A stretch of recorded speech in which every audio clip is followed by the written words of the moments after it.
Tommy gets it. What? Tommy gets it out this time? Oh, okay.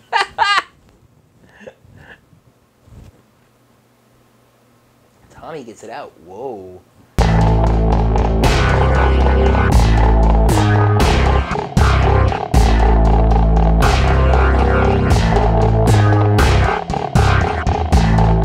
Hello there, heroes. I'm the Orange Ranger, and this is it. We have finally reached the end of the Shattered Grid story arc.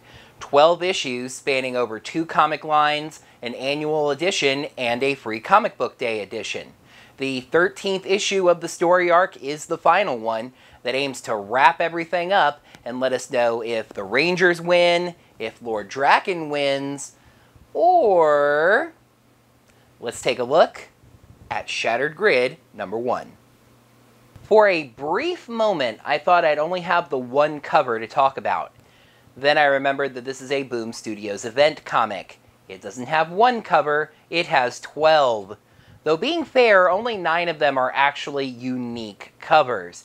I'm going to be showing you the non-spoiler versions of the covers right now, and what I can show you that's not spoilers. And when we reach certain events in the story where things are revealed, I'll double back and show you the covers that would be spoilers right now. For example, this is the non-spoiler version of the main cover, Purple Shattered Energy, and behind that, slightly out of focus, the Mighty Morphin Power Rangers, our core team. Here's a stylized, cartoonish look at Lord Drakkon fighting the Mighty Morphin Power Rangers. It's pretty neat.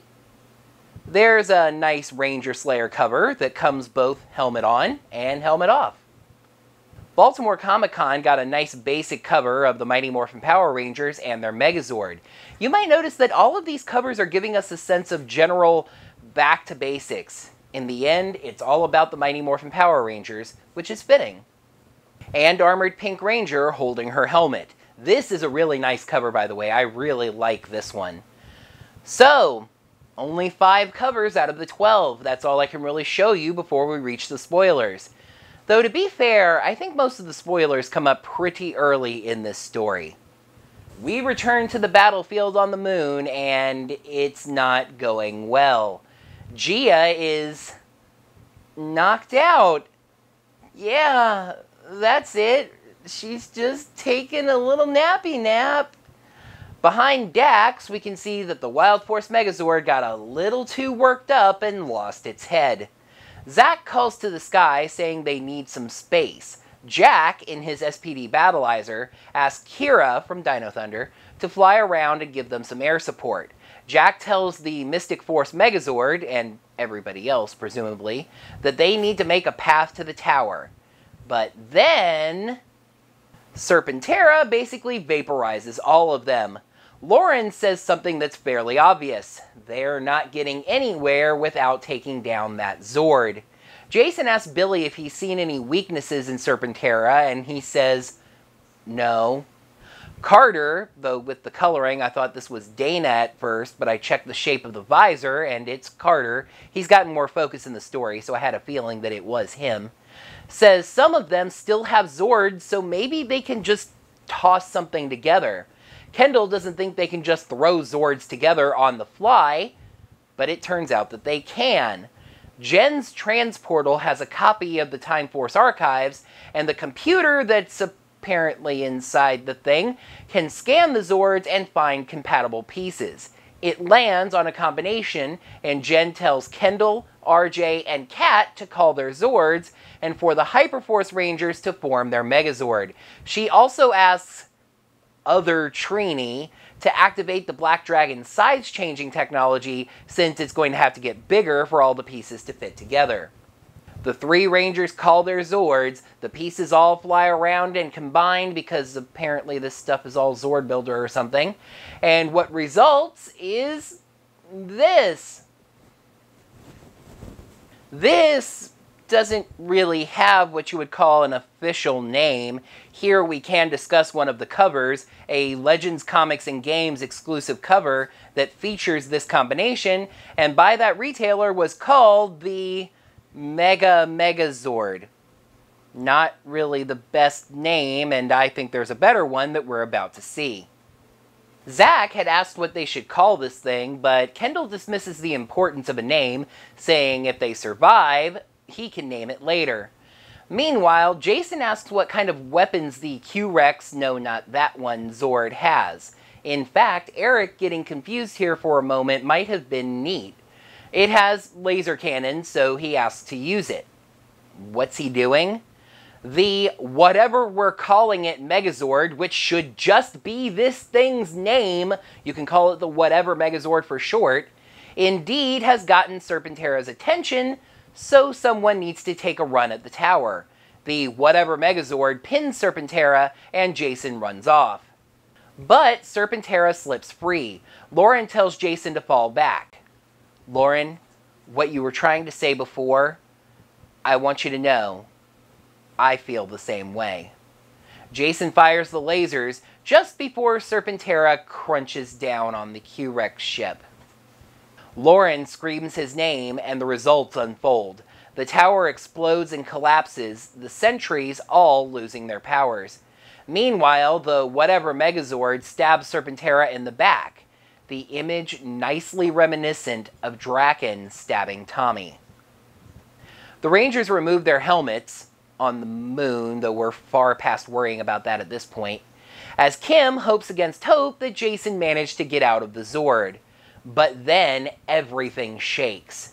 Jen says, "No, not again," and Lord Drakkon appears, yet again sporting a new look. And as I talk slowly for a second to give you all a few more moments to drink this new look in, let's double back to all of the covers I wasn't able to talk about. So, going back to issue number 30, that cover of Drakkon's throne, with the broken helmets around it, also included Drakkon in this form, which is known as Evolution 3. Sitting on the throne, his foot resting on the Green Ranger's helmet. There is also this cover, which I'm holding up for you live because I've said previously there's something of a story associated with it. This was right about when my Boom subscriptions were officially coming to an end, and this issue also happened to come out during Power Morphicon, which I attended. I knew I was going to have to go ahead and buy an issue of this just straight up to be able to read it at the same time as everybody else did. I saw the regular version of issue 30 at Boom's booth at Power Morphicon on Friday. But for some reason, a little voice in the back of my head told me that I should wait and see how my money was, you know, in case I ran into any unexpected expenses, and that I should buy it on Sunday instead. Am I stupid? Yeah, a little bit. You can already probably imagine that that was not the right decision to make. By the time I made it back to the booth on Sunday, the regular cover had long since sold out, and the only version of it that was available was this one. This is the Power Morphicon exclusive cover for issue 30, which cost me $30. I mean, it is a beautiful cover, but yeesh! Back over to Shattered Grid number 1, the main cover spoiler version features Drakkon's Evo 3 helmet shattering that purple stuff. I guess we have to drink the Sunny D now.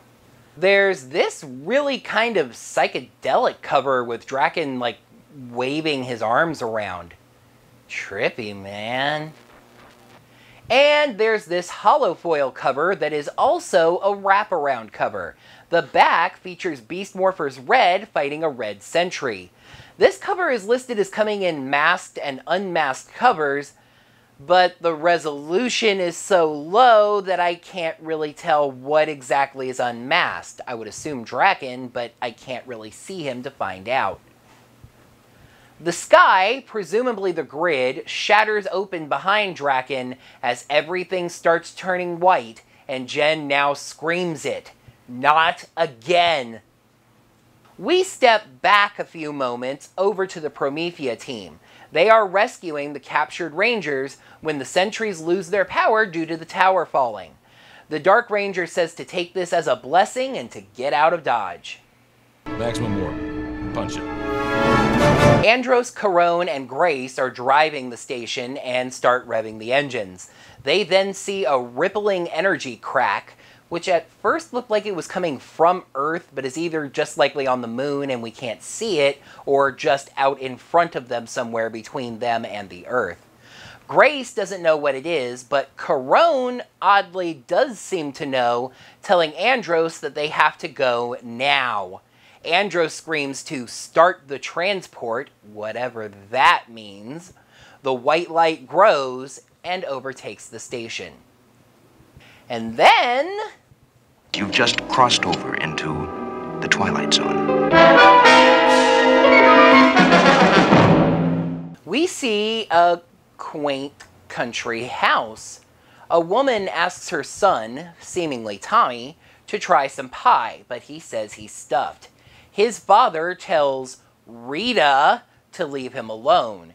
She tells Zordon that it's a new recipe that he needs to try, and he gives in.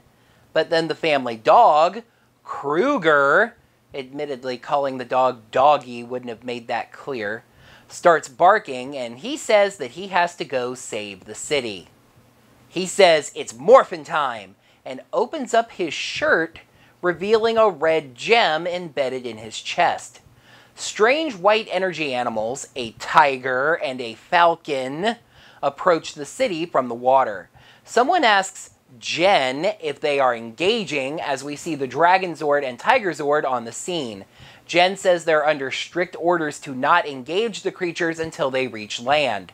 Besides, he has it under control as a black and gold streak whooshes by. And we see that this is Lord Drakkon, Evo 3, so black and gold, and he fights the creatures. He tells them that they're not welcome there, and he punches them into the sea. As he flies back down, and you might be catching the Superman allegories here, reporters have already gathered and are asking questions. He takes his helmet off and approaches his two favorite reporters, Zach and Trini, who both address him as my lord. Zach says these kind of attacks have been increasing and asks if he's worried. He says that's a silly question. That's a stupid question. Will you stop saying that? He knows that the people are probably worried, but says as long as he is around, the people of his world have nothing to worry about. A green voice says, even if that world is a lie? Drakkon turns, but nobody's there. Yet he keeps hearing the voice, saying that he knows none of this should exist, and then he sees Tommy in the camera lens. He begs out of any more questions and flies away. He flies to an ornate mansion and is welcomed by his butler, Finster. He congratulates Drakkon on his victory. The two walk by Billy, his mechanic, who talks about a car he's working on. Finster relays the day's business. The Metro City Gala wants him to attend. Who the f*** is in charge of naming things in Pacific City? Probably on reflection the same people who came up with Pacific City. And the Drakkon Academy is holding practice on the lawn. He sees Tommy again in the water, but shakes it off and says he should greet them. We see them getting a speech from their instructor, and as Drakkon walks up, he asks if the students are listening to Sensei Shiba. And then Sensei Scott walks up, asking to what they owe the pleasure. He just wanted to check in on the future protectors of the world, and Jason says that a demonstration from him would do wonders for their esteem.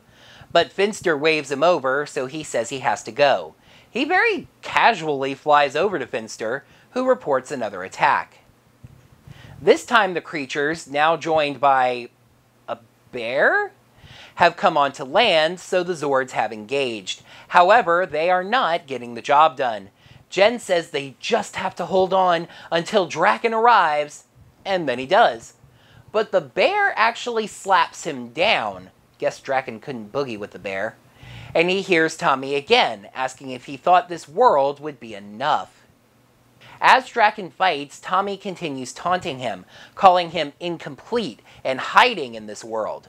Tommy finally beam vaporizes a gorilla who apparently showed up. Amazing Jen. Drakkon gets tired and has to rest, giving Tommy a chance to really lay in. Drakkon asks why Tommy is tormenting him, but he says that the Lord knows why. He isn't supposed to have this much power. Nobody is. He can remember what they saw in the Chaos Crystal years ago. The entire Ranger multiverse. So many different realities, with one interesting constant.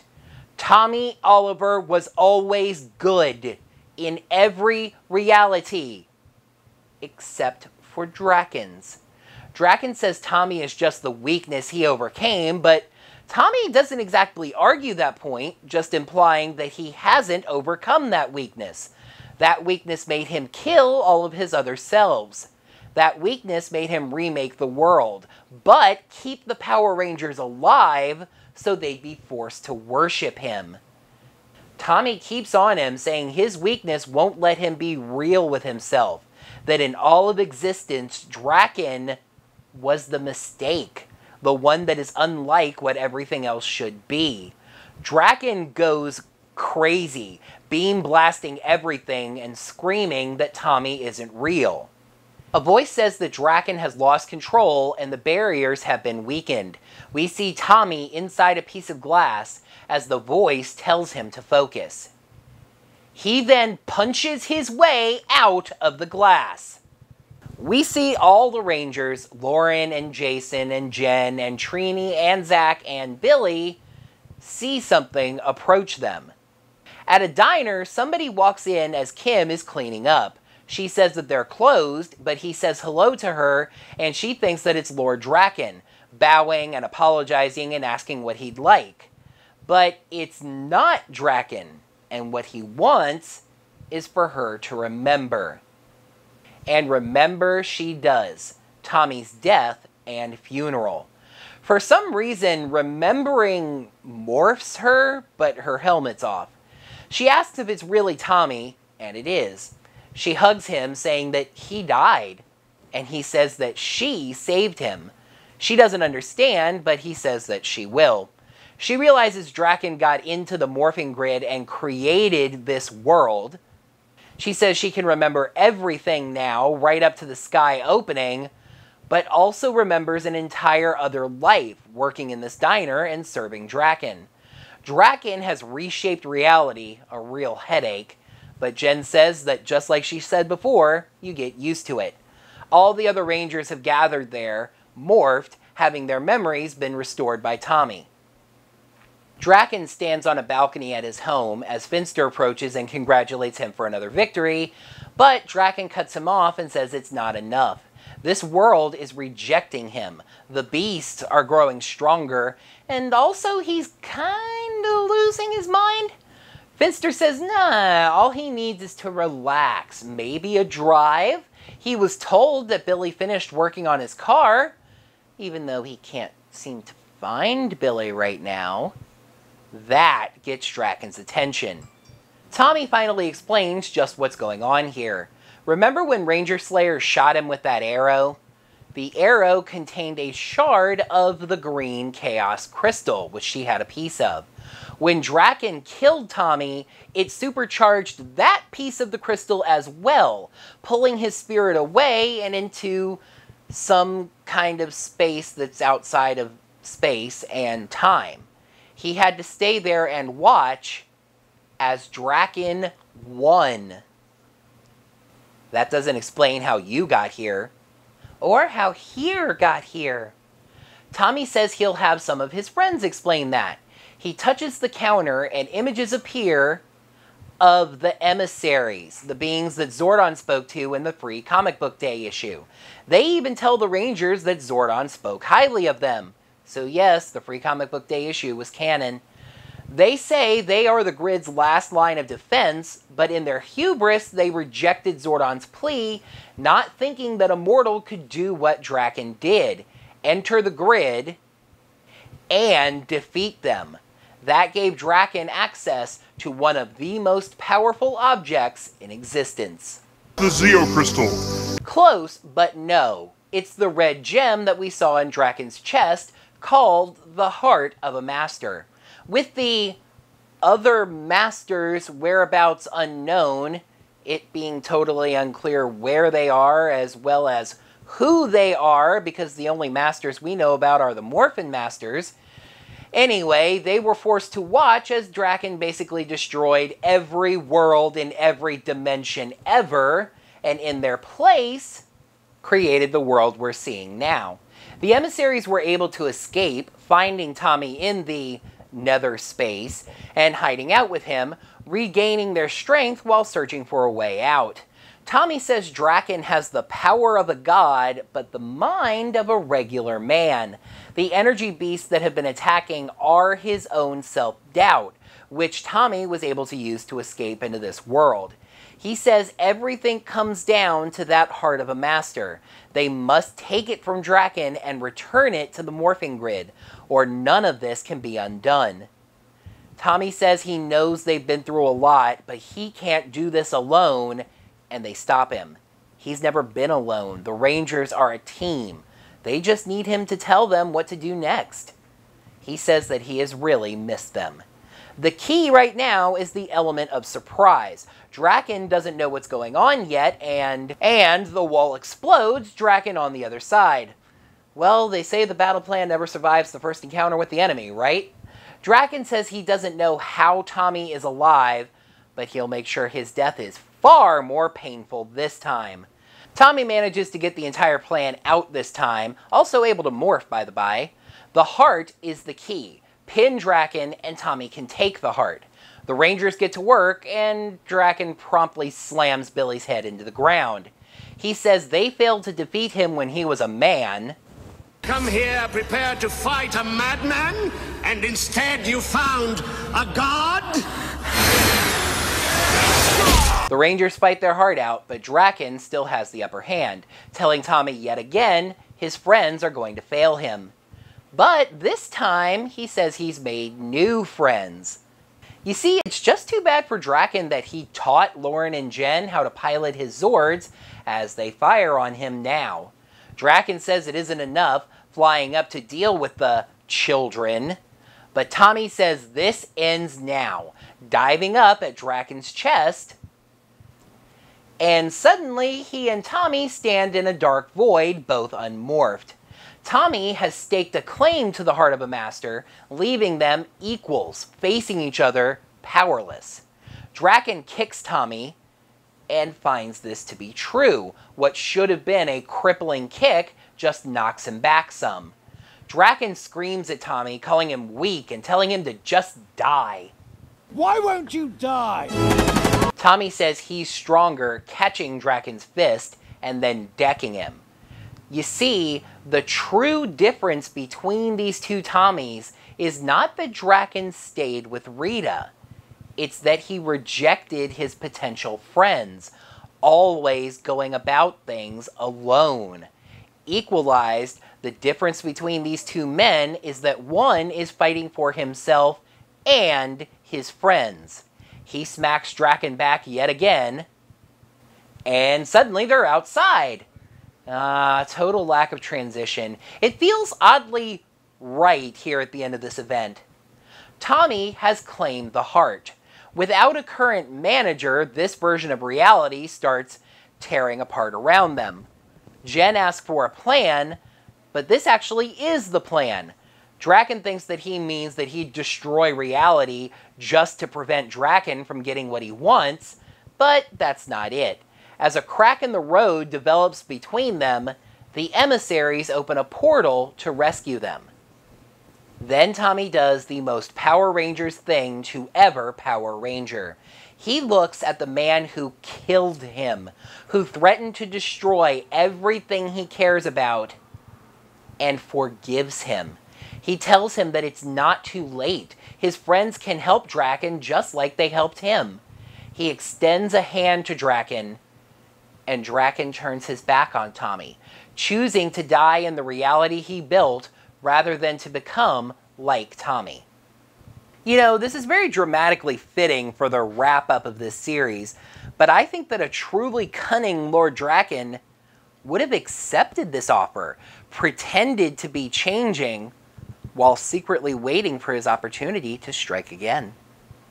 Tommy is saddened and consoled by his friends as they leave. The Rangers wonder if they're dead, but Billy realizes that they're inside the morphin grid. The emissaries create the command center to make things a little more familiar. Lauren doesn't understand what's going on. The emissaries were going to take the heart and fix everything, right? The emissaries cannot use the heart, they only protect it. But the Rangers, with a connection to the grid, can. And they face a horrible choice. They can either create a brand new world, but leave in place all of their losses and pain, or they can smack the reset button, reshaping everything to what it used to be, or rather close to what it used to be. Zach asks about Drakkon and the Coinless, but the emissaries are a little vague about this, saying everything will be returned to its original form, though some changes are inevitable. Again, a shattered glass table. You can glue it back together, but you lost a few of those smaller shards in the glass, and hey, those cracks definitely weren't there before. It's never going to be quite the same. Or, to put it another way, you can never truly get back what you've lost. Now you're starting to understand. You don't know what you got till it's gone. The Rangers realize that this will mean that they'll be returned to their realities, but not even remember any of this that happened. But Jason says that doesn't really matter. They were all chosen to be Rangers because they placed the needs of others over themselves. The needs of the many outweigh the needs of the few. or the one. Just because they won't remember what happened doesn't mean they didn't do it. This sacrifice absolutely matters. They have to do this for the good of everyone. Trini points out that the best part of this is that they are making this decision as a team together. Jen says that they're ready, and Red tells them to place a hand on the heart. Jason and Lauren say they'll miss each other. Kim says this sucks, because presumably even she and Tommy will forget all of the progress they made, so they make sure to get that kiss in. She then says that the good thing about this is that they aren't saving the world. They aren't? No, they're saving all of the worlds. Everything turns white, and that's the end. The comic does include a preview of what's coming next, but you know what? I'm not going to include it. We'll address what happens next in the next video. So, wow, right? This is a deep, complicated story that was not at all what I was expecting to get from the end of this story arc. I think it was a very creative twist to have Lord Drakkon actually win and to see the world that he wanted to create. Drakkon, as it turned out, was heroic, good in his own way. He wanted a world that worshipped and adored him, but he did want to protect that world and be its hero. It was kind of a god complex. He saw himself as something of a father to reality. You'll notice that even during his final battle, he addresses Lauren and Jen as children. I will say that leads to us not getting a lot of action in this issue. We see the very end of the battle on the moon, Drakkon fighting the energy beasts, the Rangers fighting Drakkon, and then the Tommy versus Tommy mirror match. There was just a lot more philosophy and exposition going on in this issue, amazing as they may have been. It was an ending that was equally spectacular in its plot and exposition and meaning, and quietly disappointing in its action. I liked it. I just didn't love it. Shattered Grid number 1 gets a 4 out of 5. And that leaves us at the end of Shattered Grid, grading it as an entire event. Shattered Grid was the best celebration of the franchise's 25th anniversary that we got. Just barely beating out Power Rangers Hyperforce, if only because Hyperforce was included. So many different elements of the franchise were touched on, celebrated, and honored. A great thing that stands out to me about Shattered Grid is how they handled Tommy, the character that you could call the single cornerstone of the Power Rangers franchise. This story is very clearly centered around Tommy. The villain is an evil version of Tommy, and the good Tommy does come back and save the day.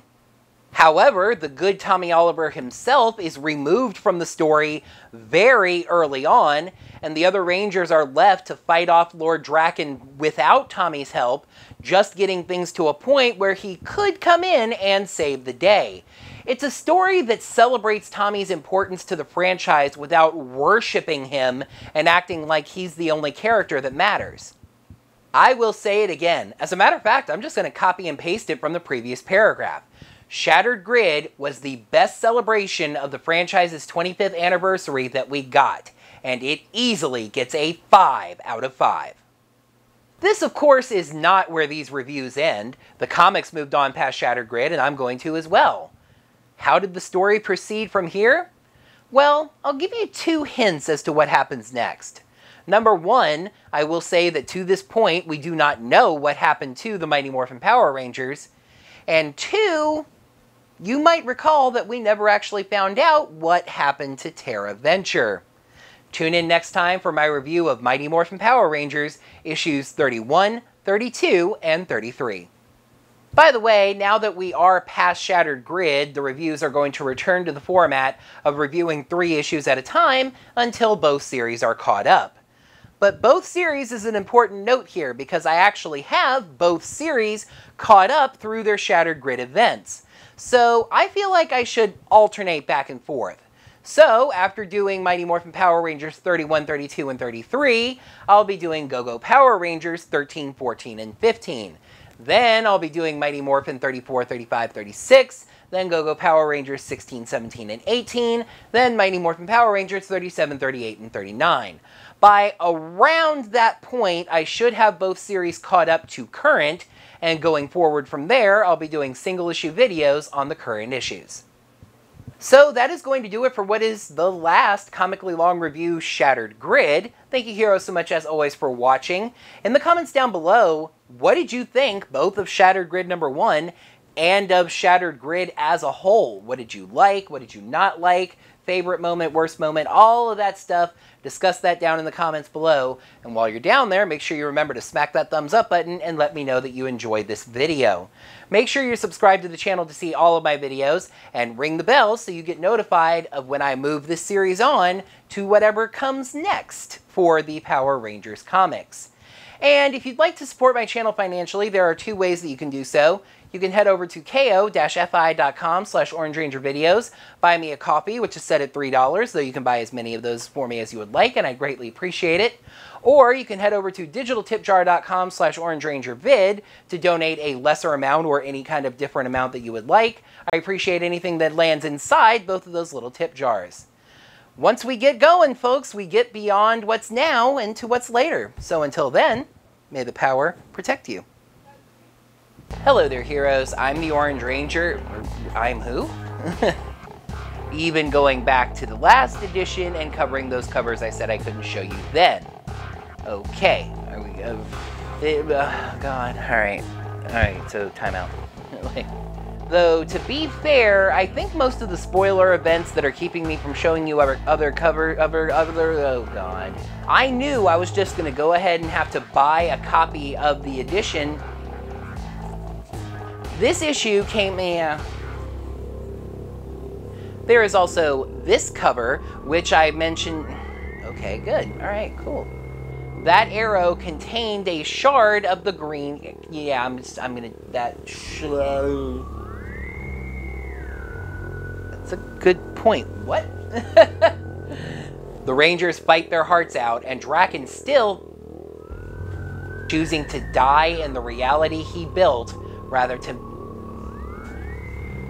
Then Tommy does the most Power Rangers thing ever. The comic does include a preview. That should be a page. Yeah. He wanted a world where, I don't know, that worshipped and adored him. And then the Tommy versus Tommy mirror match. Bars! And then the Tommy versus Tommy mirror match, as well as the other Rangers fighting Drakkon, I suppose.